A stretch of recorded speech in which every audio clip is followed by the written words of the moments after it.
मिट्टी का तेल डालकर किसी ने जला दिया और वो चाचा जी की नजर नहीं आती। अब की बार लड़कों को इतना गुस्सा आता है कि अब मिल जाएगा,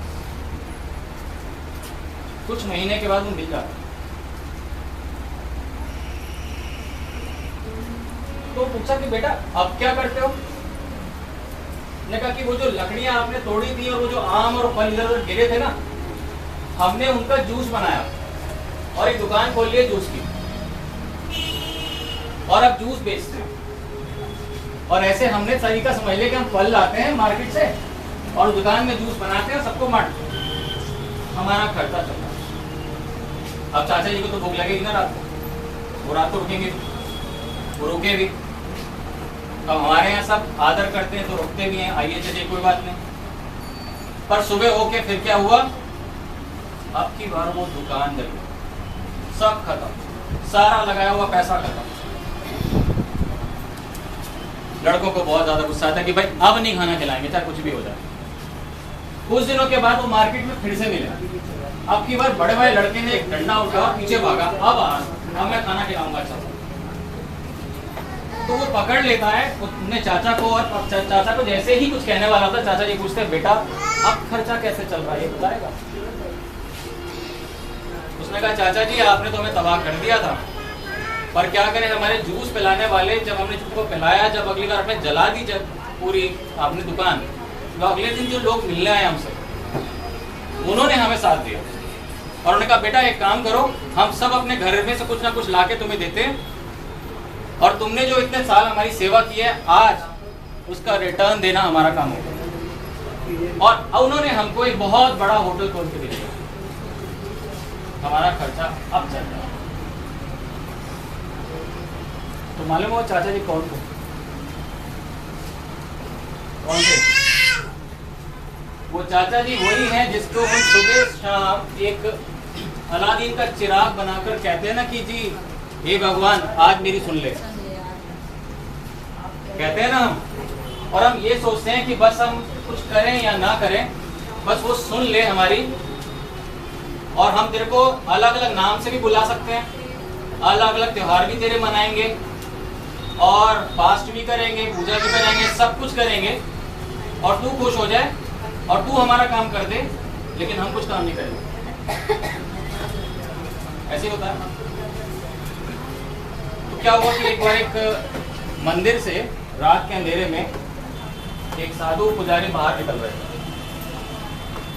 तो एक लड़का मिला, उसने कहा कि काका जी ऐसा है कि ना अंधेरा बहुत हो रहा है, क्या मुझे आपके मंदिर से ये दिया मिल सकता है? मैं पार कर जाऊंगा ये गाँव। कहा चलो मेरे साथ, मैं भी जा रहा हूँ। वो मंदिर की सीढ़ियाँ जब उतरे तो पुजारी जी ने क्या किया, वो दिया बुझा दिया और उसको अपनी जेब में रख दिया और कहा बेटा तेरा मेरा साथ यहाँ तक, अब तू अपने रास्ते में अपने रास्ते। मैंने कहा ये क्या बात हुई, मैंने तो आपसे सपोर्ट मांगा था और आपने तो मेरे को कहा था कि मैं वहां तक छोड़ के भी आऊंगा। तो मालूम पुजारी ने क्या बोला? तो शायद लक्ष्य आपसे बोलता है, लक्ष्य हमेशा आपसे एक बात बोलता है कि ये दिए तो हमारा है, इस दिए से हमें बहुत लोगों को जलाना है और बहुत लोगों को रास्ता दिखाना है। अब कितने दिन तक हमारे दिए के साथ चलो? तरीका तो बता दिया ना कि अपना दिया आप खुद ढूंढ सकते हो और अपने दिए की वजह से और लोगों को कुछ रास्ते तक ले जा सकते हो और उनको वो रास्ता दिखा सकते हो। तो वो चाचा जी ने और ये पुजारी जी ने क्या बोला? पहली बात कि अपना दिया तो खुद जलाओ, और दूसरी बात अगर आपको जीना है ना, अगर आपको कुछ करना है और अगर अपनी जिंदगी बनानी है तो बनी बनाई चीजों के ऊपर टिकना बंद करो। कितने दिन काट लोगे? क्या अपना खुद नहीं शुरू करोगे? और कितने दिन तक ऐसा चल जाएगा? कब तक? कब तक सोने की मुर्गी के साथ बैठे बैठे आप यही सोचते रहोगे बस ये अंडा दे और मैं कुछ करूं? ऐसा तो पॉसिबल नहीं है ना। हम सबको अपनी जिंदगी खुद बनानी होती है कि नहीं होती है? तो अगर मैं आपसे कहूं कि क्या दिख रहा है, तो क्या दिख रहा है? क्या दिख रहा है? उस शीशे में क्या देखेंगे आप? लक्ष्य। और ये देखेंगे कि इसके आगे मुझे कैसे जाना है।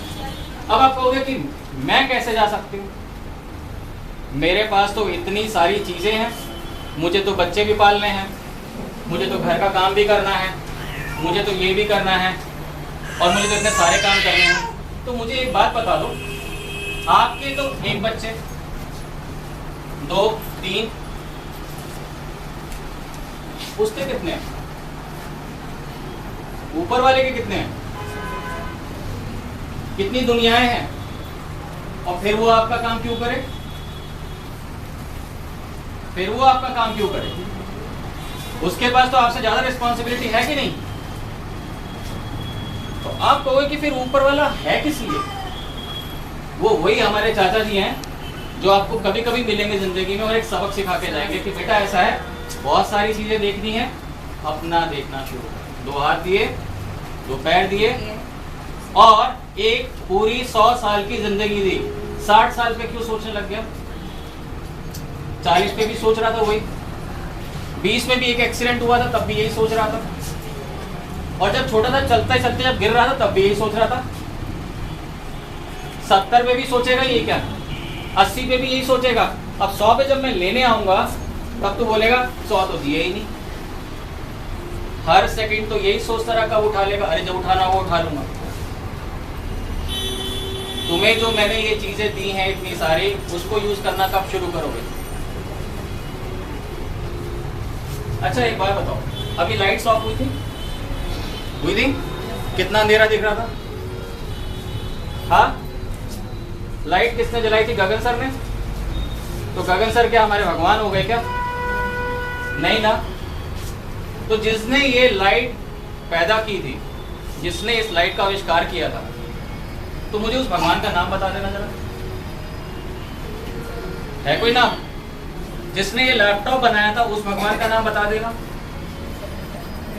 इस दुनिया में बनाई हुई हमारे हाथ की चीजें ऐसी कौन सी हैं जो हमने नहीं बना पाए और जिसके लिए हमें उसकी सहारे की जरूरत थी? हमने खुद बनाई ना, हमने खुद की ना, ठीक ही नहीं? या जो एडिसन था सर, बल्ब बनाया था, उसको बनाने से पहले वो दिए जला के आया था, मेरा बल्ब बना दियो, मैं दिए जला रहा हूँ, मैं लड्डू खिला रहा हूँ, मेरा बल्ब बना दियो। जानते 9,999 बार वो बल्ब बनाते बनाते हार गया था, नहीं बना पाया था, लेकिन उसने हिम्मत नहीं हारी। ऊपर वाले का नियम समझा, वो ये कि वो सब कुछ करके नहीं देगा, वो सिर्फ आपको अपनी जिंदगी जीने का तरीका सिखाएगा, और ये बोलेगा कि अगर पानी पीना है तो कुआं खुद खोदना। मैं नहीं खोद के दूंगा, मैंने पानी जमीन के अंदर डाल दिया, नलके में पानी कैसे आना ये तुझे सोचना है, कैसे कुएं में जा जाकर नहीं लाना है, किस तरीके से हमारे घर में बोतलों में आना है ये तुझे सोचना है ना? मैंने पानी